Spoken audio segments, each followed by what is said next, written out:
Welcome back, watch fans. Today we're discussing Rolex, Patek Philippe, and we're discussing all the problems that are facing the so-called watch hobby, the hobby as the punters call it. The peasants like you refer to it as the hobby. Now, it's interesting. I actually, speaking of peasants, I came across a video the other day from the ArchieLuxury channel.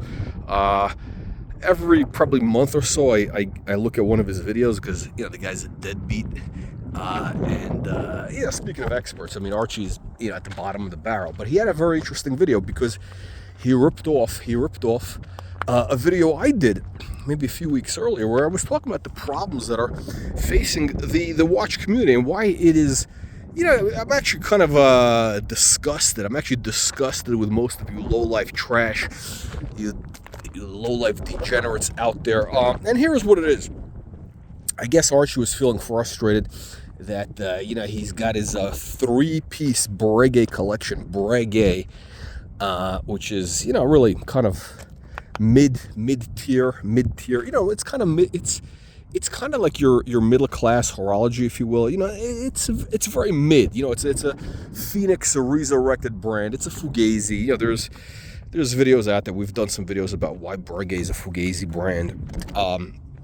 Rolex is actually authentic. Rolex is actually, believe it or not, is an authentic brand. But here is the problem. Okay, the watch on my wrist basically is been ruined. It's been ruined by the peasants, by the unwashed masses, the riffraff, because this is actually objectively a beautiful watch. It's a classic, incredible design. And by the way, this has got the this is, again, a lot of you low-life degenerates, you guys are buying the old busted down tuna can submariners. You got to get the pre-ceramic. This is the only version of the King Tut, the bluesy, that you should be buying, okay? You got to have the engraving inside the bezel and the gold through the clasp, okay? Without that, you're basically trash. And by the way, the new submariners are garbage, okay? Because look, they got the fat, stupid lugs. They got that cheap ceramic. They got that tuna can ceramic, and they're just nasty. They're disproportionate. They just look vulgar. They're vulgar. You know what vulgar is? Look, if you're a shoe shine boy, that's the watch you wear when you get your shine box. All right, so get your shine box and with your Submariner, your black Submariner, and go shine my shoes. Right now, look, the Archie, I think, was very disappointed with the peasants not respecting his, very mid, as the kids would call it these days, very mid Breguet collection. He's got 3 tuna can, tomato can watches that are. Hang on a second. We got to do the Grifter Venice, water. The puddle shot.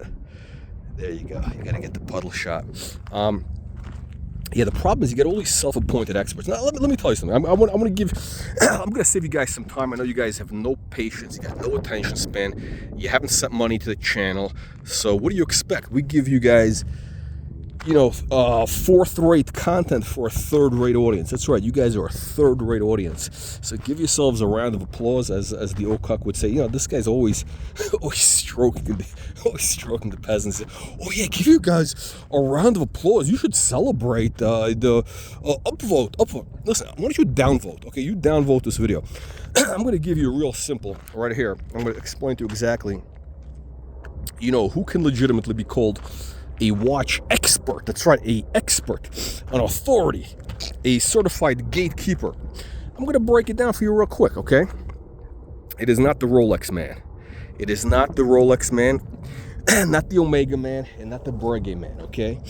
You cannot be... by the way, this is something I mentioned very early on. If you look at some of my old videos, I said, look, listen, unless you have a Patek Philippe perpetual calendar, 3940, not the 5140. That's the peasant edition.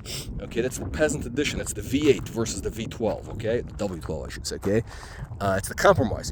Unless you have a Patek Philippe 3940, okay, you're basically trash. Okay, so you're not a so-called watch expert. Okay, you're basically just, you know, just another random peasant on YouTube. Okay, there's a lot of random peasants on YouTube. A lot of random peasants on YouTube who have opinions. You know what they say?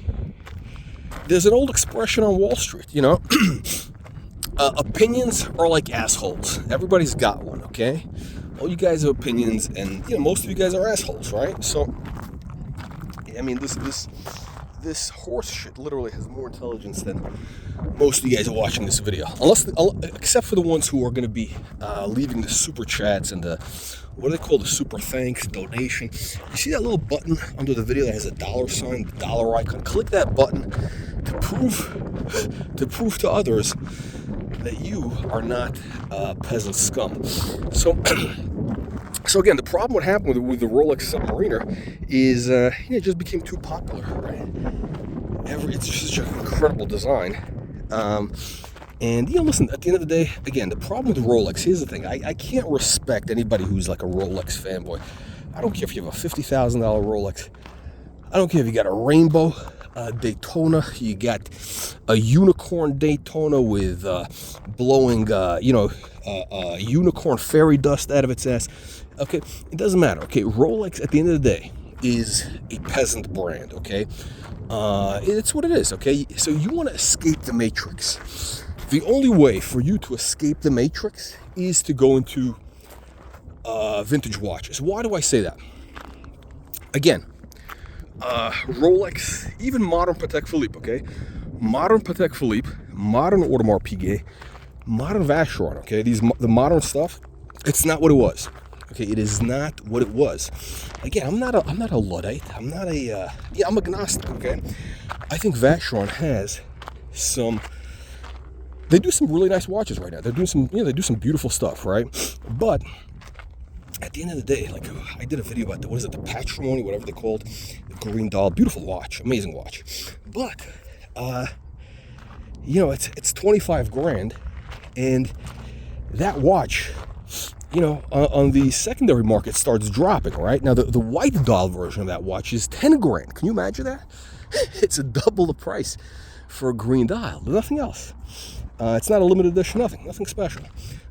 And here's the crazy thing. If you look at Vacheron, they did, there's no difference between the watch they made in 1960 and the watch they're making now.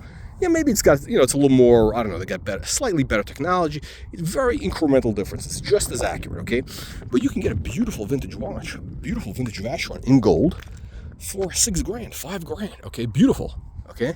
Or you can, be a tomato can because you want to be like everybody else and you get a new one for, 20 grand at the AD, 10 grand on the secondary market or whatever, right?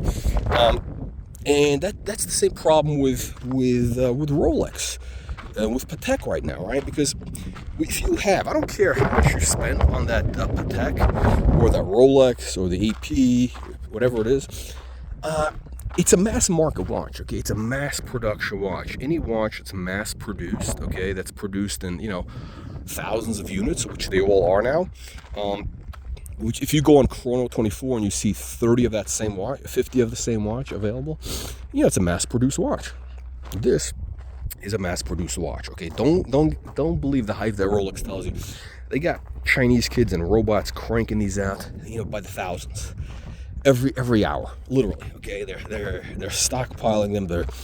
They're going through the back door. They're going in your back door. They're going to Uranus, okay? Mars, all right? These are mass-produced. The only way you can escape the matrix is by, oh my God, look at this. You got wild, wow. Guys, you get an exclusive here. You got wild donkeys. And now this is, oh my God. I think these are burros, I think they're called. These are wild, hang on a second, let me give it a zoom. There you go.